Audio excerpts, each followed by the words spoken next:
Hello everyone and welcome to New Tech Tuesday Tutorials. I am your host Richard Evans. Don't forget to like, comment, and subscribe. Today I'd like to show you how to use Photoshop files as title templates with TriCaster Premium Access. Now last week I showed how to import in Photoshop files into TriCaster buffers, allowing you to turn different layers on and off. This time around, I want to take that concept just a bit further and show you how to utilize the different presets, data link, and exporting features to really take full advantage of this powerful feature. Now, some really cool stuff, so let's dive in and let me show you how it's done, son. Alright, so I'm going to start off in the TriCaster TC1 interface. And I have my PSD file from Photoshop brought in on my buffer number 3. Which is assigned to my downstream keyer number 1. So let me go ahead and bring that on screen and ta-da! So there is the PSD file that I showed in a previous tutorial video. If you need to review that, go check out that last video. And so now what I wanted to do today is show you how to utilize the layer presets, title presets. I'm going to incorporate some data link in here and go through showing you how to export and import these Photoshop files as templates. Okay, so let's go ahead and bring those up. Got a bunch of different templates to work for here and presets. So first things first, I'll let you know you have the option here for typing in a name, etc. And I'm going to leave my name up, and you have access to your different layers like I showed last time. And then over here is where you have an option to manage your different presets. Okay.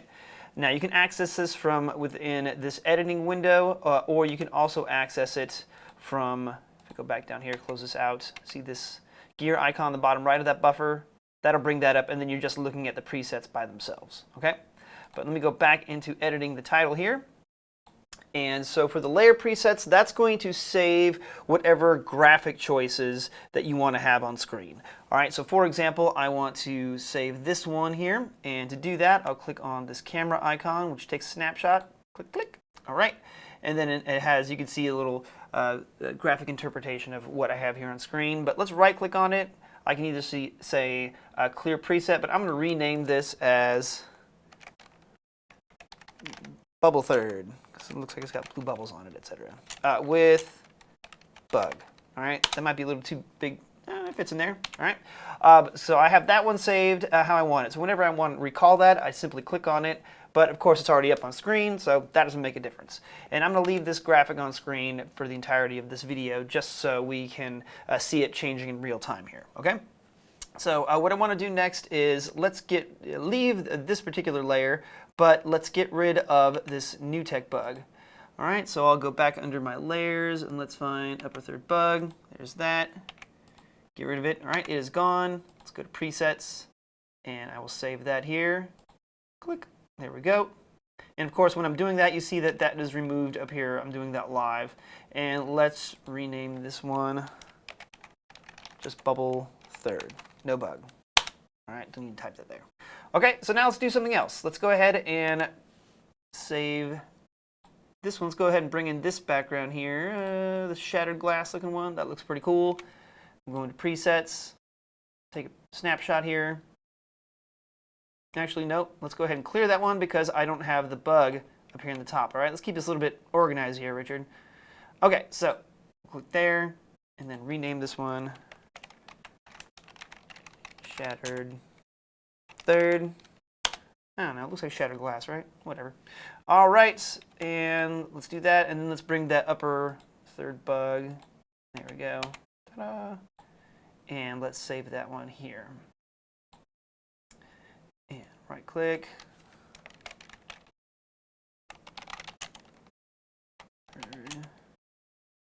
With bug. All right, yeah. Almost too big. Okay, cool.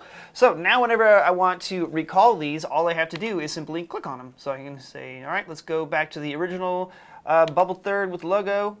Boom, there it is. Or get rid of that. And it's instantaneously switching between those, all right? Now, obviously, if you're in the middle of a show and you want to change things while also changing the shot, you might want to move that downstream keyer out of the way using your transitions, etc. But again, I'm leaving that up just for today's example. Okay, so not only do we have access to saving 16 different presets for the layers, but I also have 16 different presets for the data that will go inside of these layers. So you have a whole bunch of different combinations to work with here. So right now I have my name on screen, Richard Evans. Let's go ahead and update that by clicking the camera icon. So it's kind of the same rules apply here. And it already saves the name that I typed in there, which is convenient.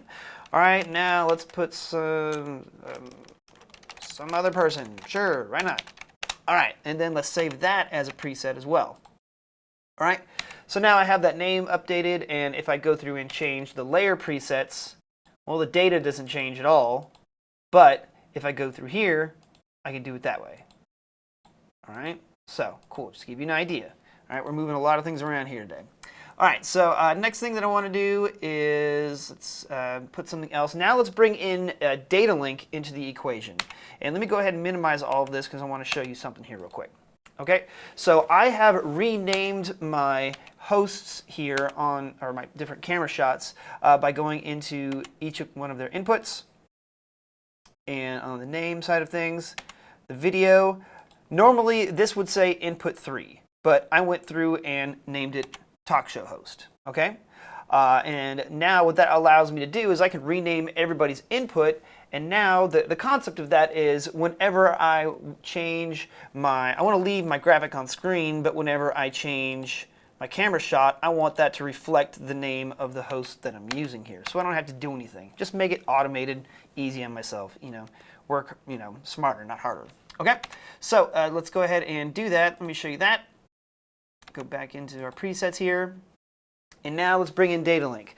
So instead of typing the person's name in here, I'm going to use the data link code for doing that, and that is program source name right here. Okay, so %, program source name. Again, you have access to all of the different data link presets in there. So if you want to embed like a shot clock or different scores, etc., this is another way to do it. All right, but for today's example, let's just use source name here. Press enter. All right, and you see that already updated here, so I have that as talk show host, but let's go ahead and take a snapshot of that. And let me rename that. Data link, titles, boom. All right, cool. So I'm gonna get rid of this panel altogether. I'm not gonna do anything with it. So check this out. So now I'm on my input number 3, which says talk show host, but now let's go over to our gaming host here. All right. Punch up input 4, boom, that title changes as well. All right, let's go check out on our dance cam. All right, whatever, dancing dude, he's on screen, cool. And switching back and forth between it, and basically I just automated that altogether. I'm not doing anything super complicated. That just made my life a whole heck of a lot easier. All right, so let's go back in here. So I showed you how to use the layer presets, the title presets, how to bring in data link, but now let's talk about exporting these and importing them for, say, in a different session or in a different TriCaster altogether. All right, so you like the way this is set up. You want to use it in a different session. You can go ahead and let's go close this menu here, and we'll select export. And then basically you would export that to whatever file structure you're working with. So say like a thumbstick or network attached storage like I'm using here.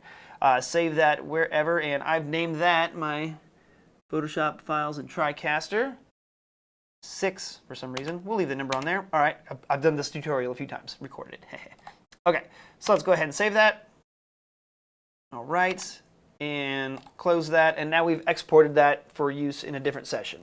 All right, so instead of exiting out of a session, let me just go ahead and clear out this buffer number 3, and let's bring it in. So I'm going to click on the plus button here. We'll pretend that this is a brand new session or a completely different TriCaster. Navigate to my file. There it is. It has the attached Photoshop file extension as well, the folder for it. And ta-da, there it is. And if I go and open up my titles again, there it is. Everything's in there. So my data presets are included, my layer presets are included, and even the data link that I've mashed in there is in there as well. So a lot of fun and interesting things in there for you to play around with, and gives you so much flexibility to customize your show. Highly recommend checking it out, and as always, have fun!